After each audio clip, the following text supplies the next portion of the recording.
नमस्कार, आप देख रहे हैं A1 राजस्थान और आपके साथ मैं हूं भारती उत्कर्ष जैन। बुलेटिन में सबसे पहले नजर डालेंगे इस वक्त की हेडलाइंस पर।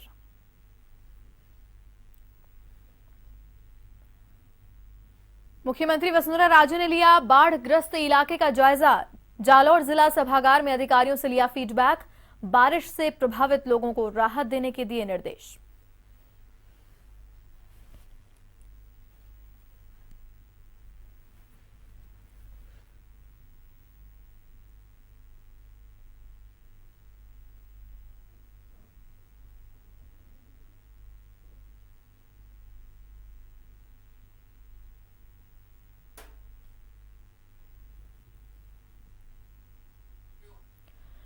जैसलमेर के राजगढ़ में हुआ दर्दनाक सड़क हादसा। पिकअप ने गेटवे गाड़ी को मारी टक्कर। पिकअप चालक की मृत्यु। 12 स्कूली बच्चे सहित 18 लोग हुए घायल।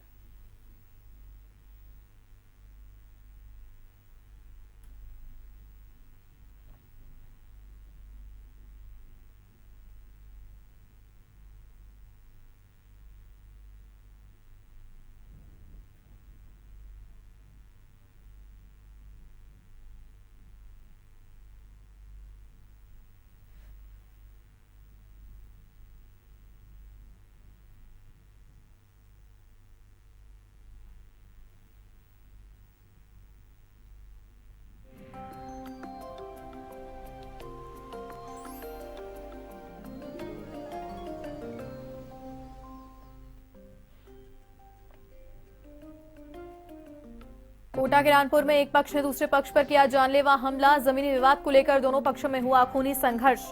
महिलाओं सहित आधा दर्जन से अधिक लोग हुए घायल।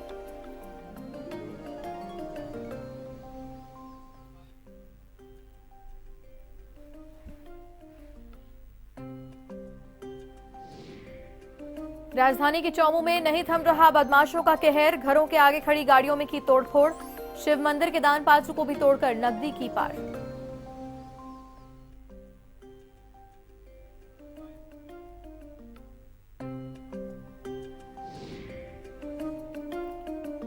धौलपुर में अज्ञात वाहन ने युवक को मारी टक्कर। इलाज के दौरान युवक ने तोड़ा दम। पुलिस जुटी अज्ञात वाहन की तलाश में।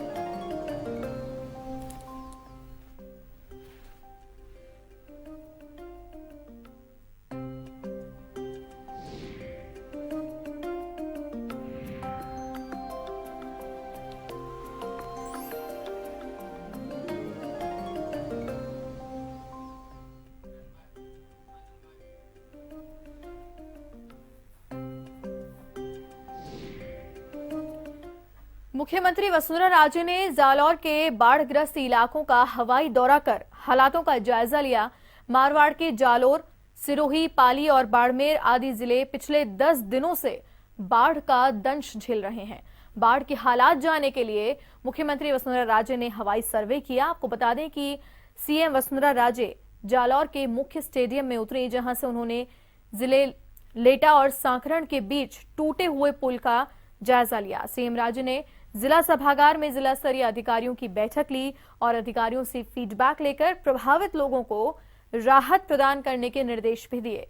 राज्य सरकार की ओर से 196 गौशालाओं के लिए 21 करोड़ 24 लाख रुपए जारी किए गए हैं।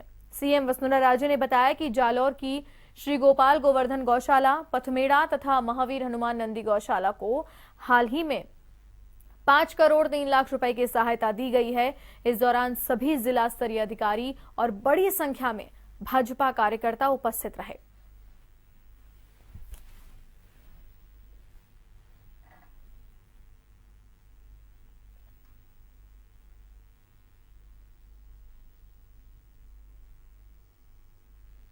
अब कोई भी ऐसे लोग बचे हुए हैं जो कहीं भी, इसको कहते हैं स्ट्रैंडेड हैं।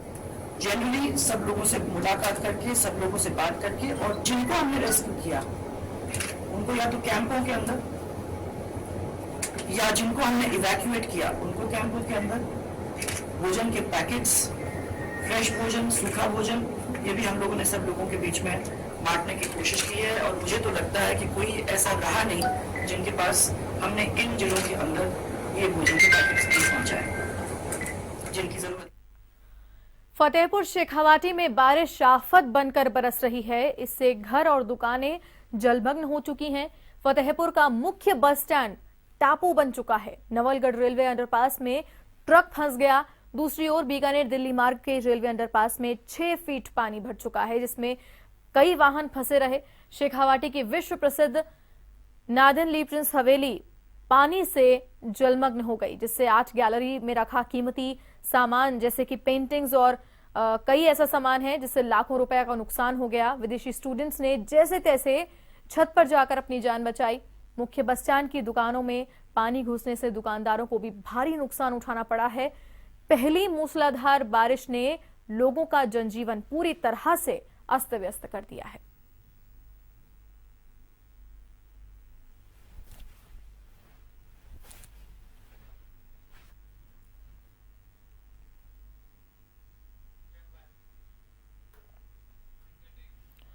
बाड़मेर के बालोतरा में लूणी नदी में पानी का बहाव कम हो गया है। साथ ही नदी का जलस्तर भी 1 फीट घटकर कम हो गया है। इस दौरान उपखंड अधिकारी सहित उपखंड प्रशासन सरकार के निर्देशों के बाद लगातार मुस्तैद नजर आ रहा है।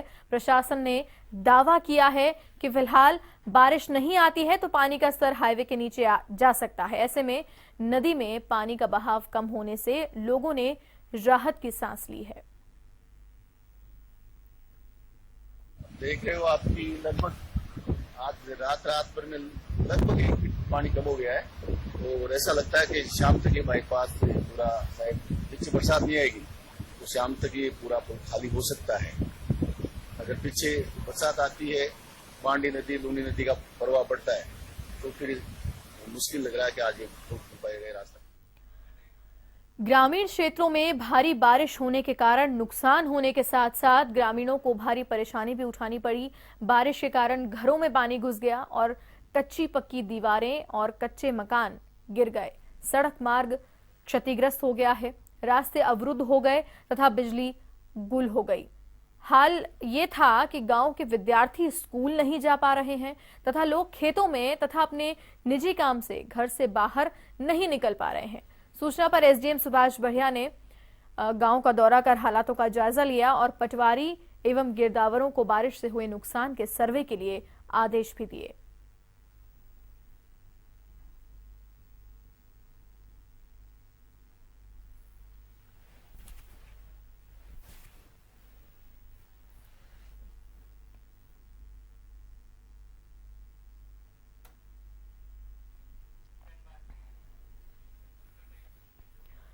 कोटा के अनंतपुरा थाना इलाके की रानपुर में जमीनी विवाद को लेकर 2 पक्षों में खूनी संघर्ष हो गया। इस घटना में महिलाओं सहित आधा दर्जन लोगों को चोटें आई हैं।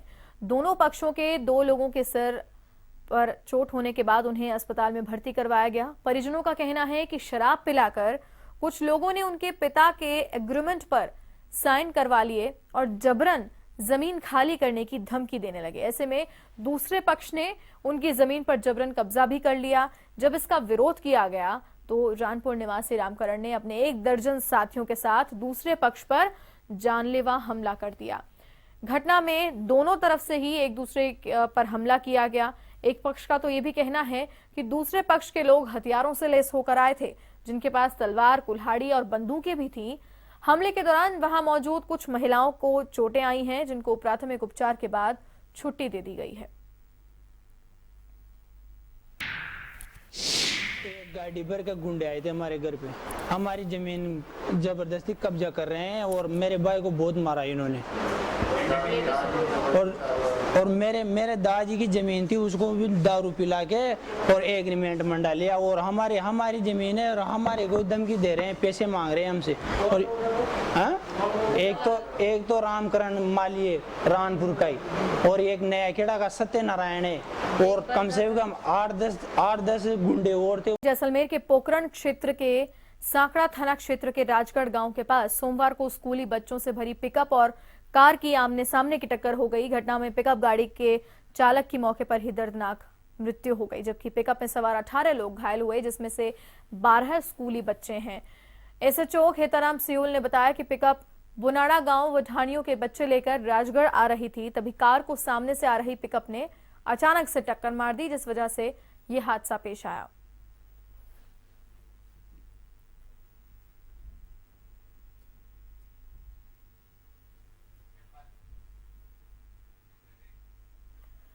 धौलपुर के निहालगंज में मैरिज होम के पास एक अज्ञात वाहन ने युवक को टक्कर मार दी। टक्कर लगने से युवक गंभीर रूप से घायल हो गया। घायल युवक को 108 एम्बुलेंस की मदद से ट्रॉमा सेंटर भर्ती कराया गया, जिसकी इलाज के दौरान मृत्यु हो गई। युवक की मौत के बाद पहुंची पुलिस ने शव का पोस्टमार्टम कराकर परिजनों को सुपुर्द कर दिया है।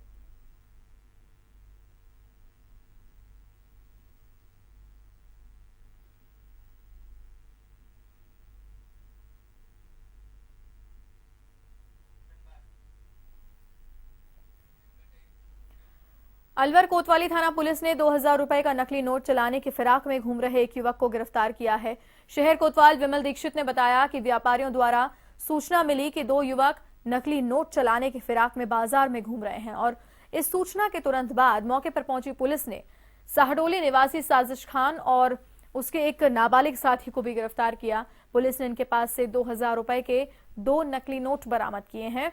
पुलिस दोनों आरोपियों से पूछताछ में जुटी हुई है।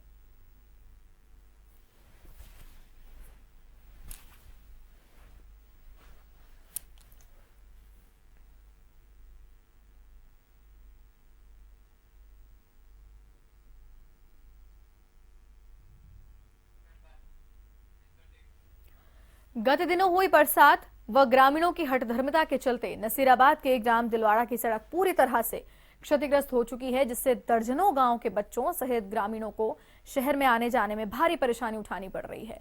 सोमवार को आशापुरा के आक्रोशित ग्रामीणों ने क्षतिग्रस्त सड़क मार्ग पर पहुंचकर सरपंच के खिलाफ जमकर नारेबाजी की और इसके बाद सभी ग्रामीणों ने उपखंड कार्यालय पहुंचकर उपखंड अधिकारी भावना शर्मा को ज्ञापन सौंपा।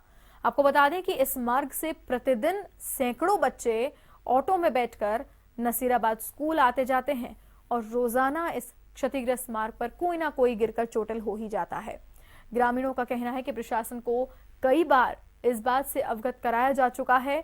अब सड़क मार्ग ठीक नहीं हुआ तो आशापुरा गांव के ग्रामीण आंदोलनात्मक कार्रवाई करने को मजबूर हो जाएंगे, जिसकी जिम्मेदारी सरपंच सहित प्रशासन की होगी।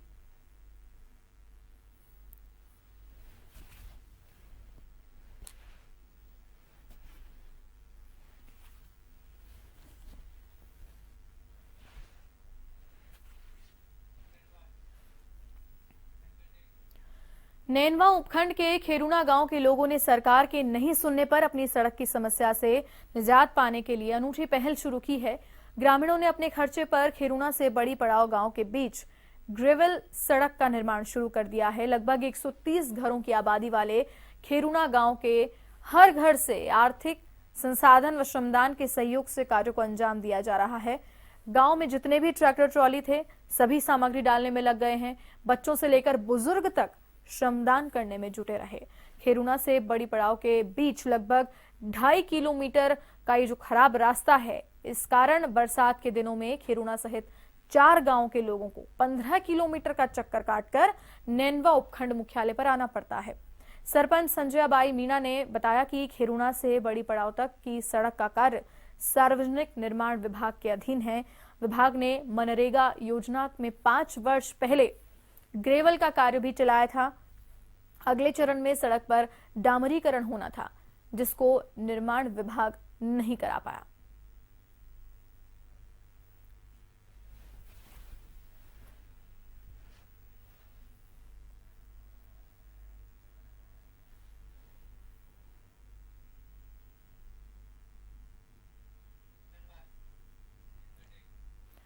आगामी चुनाव को देखते हुए अलवर में भाजपा की ओर से तैयारियों का दौर शुरू हो चुका है और इसी क्रम में सोमवार को केडलगल स्थित पार्टी कार्यालय में भाजपा के विधानसभा विस्तारकों की बैठक का आयोजन किया गया।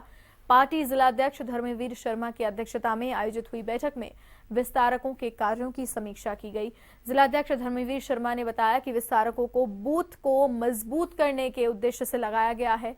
आगामी चुनाव में इन विस्तारकों का महत्वपूर्ण योगदान रहेगा।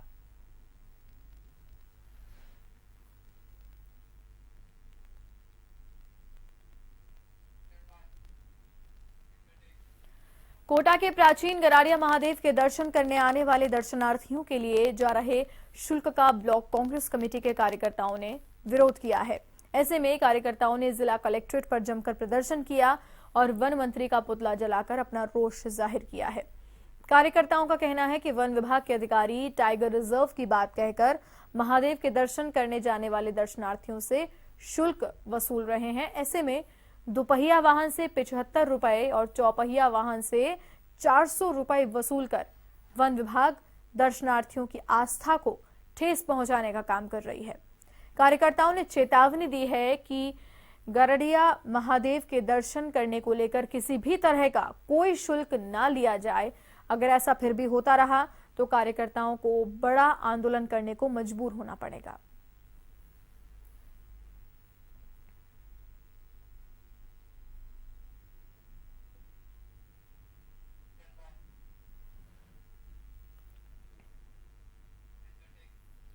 अजमेर कलेक्ट्रेट पर अखिल राजस्थान राज्य कर्मचारी संयुक्त महासंघ की ओर से प्रदर्शन किया गया। इसके बाद महासंघ ने सीएम राज्य के नाम कलेक्टर को ज्ञापन सौंपा।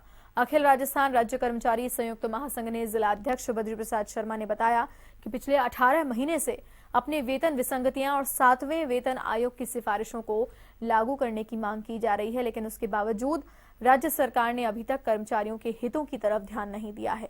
इसके अलावा अब राजस्थान सरकार ने जुलाई महीने के वेतन वृद्धि पर भी रोक लगा दी है, जिसके चलते प्रदेश के सभी राज्य कर्मचारी सरकार से नाराज हैं।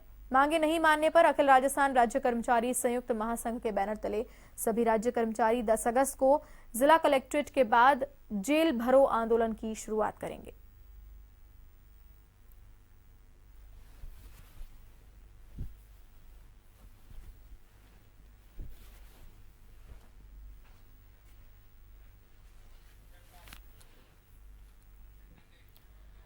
भीलवाड़ा में एक निजी कॉलोनी में मूलभूत सुविधाओं को लेकर कॉलोनी वासियों ने मैनेजमेंट ऑफिस में ताला लगा दिया। कॉलोनी वासियों ने जमकर नारेबाजी कर विरोध प्रदर्शन भी किया।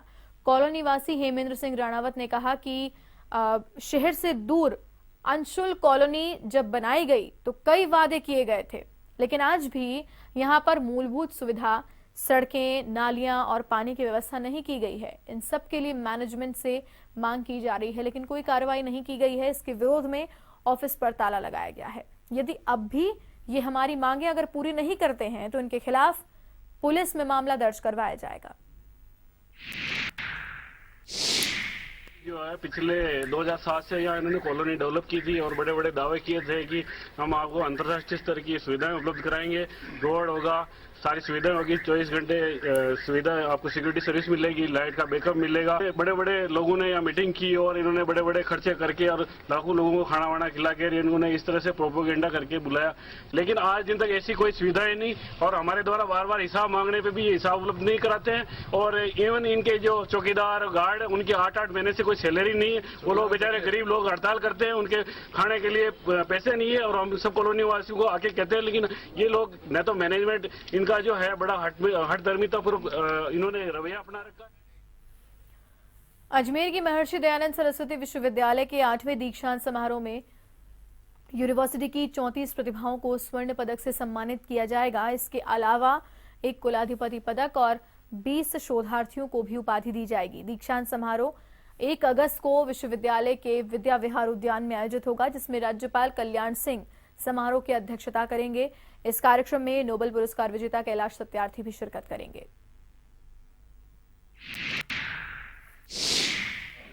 स्थापना दिवस मना रहा है और स्थापना दिवस में कर्मचारियों को क्रमशील बनाने के लिए और पर्यावरण मित्र बनाने के लिए विश्वविद्यालय अपनी ओर से अपने कर्मचारियों को पौध वितरण और पुस्तक वितरण भी कर रहा है और सभी कर्मचारियों से इकट्ठे होकर हमने इस विश्वविद्यालय के वातावरण को सुरम्य बनाने के लिए एक का भी आह्वान करेंगे, अमन का भी आह्वान करेंगे और उसके बाद में 4 बजे अपना अष्टम दीक्षांत समारोह मनाने जा रहा है। और अष्टम दीक्षांत समारोह में भी दोनों हमारा पर्व एक बड़े ऐतिहासिक पर्व हैं, विश्वविद्यालय के इतिहास के बड़े पर्व हैं और ऐतिहासिक रूप से मनाएंगे। और अमरनाथ कावड़िया संघ की कावड़ यात्रा महारकला से सोमवार को चौमू पहुंची। कावड़ यात्रा का चौमू के मुख्य बाजार, बस स्टैंड आदि स्थानों पर पुष्प वर्षा कर स्वागत किया गया। इस मौके पर कावड़ यात्रा संघ के पदाधिकारियों ने बताया कि ये पदयात्रा लगातार तीसरे साल से आयोजित की जा रही है, जिसमें इस बार कांवड़ियों की संख्या 300 तक पहुंच चुकी है। आपको बता दें कि इस यात्रा के दौरान कांवड़ियों के लिए कांवड़ सामग्री, ड्रेस, खाने पीने आदि की सभी व्यवस्थाएं बाबा अमरनाथ कांवड़िया संघ द्वारा ही की जाती है। सभी कांवड़ियों ने चौमुख के आराध्य देव लक्ष्मीनाथ मंदिर स्थित शिवालय में भगवान शिव का अभिषेक किया और पूजा अर्चना की।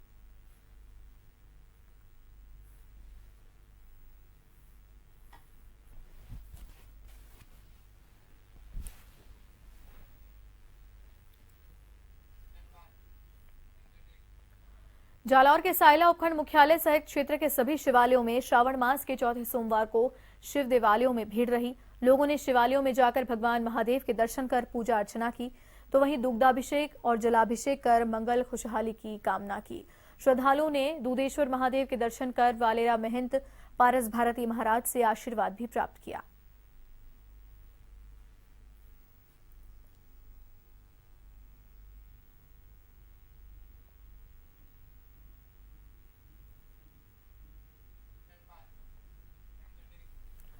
शाहबाद कस्बे में बजरंग दल व हिंदू युवा वर्ग की ओर से कांवड़ यात्रा निकाली गई। कांवड़ यात्रा का लोगों ने जगह जगह पर स्वागत किया और जगह जगह हैरतअंगेज करतब दिखाते हुए कांवड़िया चल रहे थे। बस स्टैंड से रामेश्वर महादेव मंदिर होते हुए कांवड़ यात्रा नीलकंठ महादेव मंदिर पहुंची, जहां पर भोलेनाथ का जलाभिषेक कर पूजा अर्चना की गई और महाप्रसादी का वितरण भी किया गया।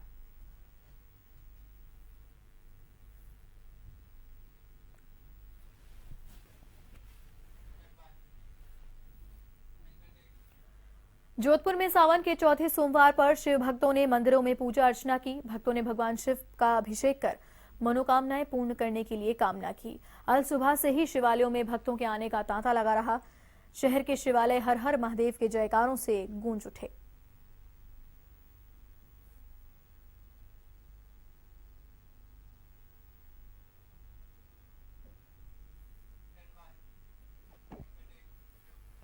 अजमेर के ब्यावर में सावन के सोमवार पर शिवालयों में भक्तों का तांता लगा रहा। शिव मंदिरों में सहस्त्र धारा कर जलाभिषेक किया गया। शहर के प्रसिद्ध महादेव जी की छतरी वाले शिव मंदिर में सुबह से ही श्रद्धालुओं की जलाभिषेक, दुग्धाभिषेक सहित कई धार्मिक अनुष्ठान की होड़ रही। मंदिर के पुजारी पंडित बालमुकुंद आधीच ने सावन के सोमवार की महिमा के बारे में बताया, तो वहीं हर हर महादेव के जयकारों से मंदिर गुंजायमान हो उठा। दूसरी ओर शोभा यात्रा भी निकाली गई। इसके तहत शहर के कई हिस्सों में शोभा यात्रा पर पुष्प वर्षा की गई।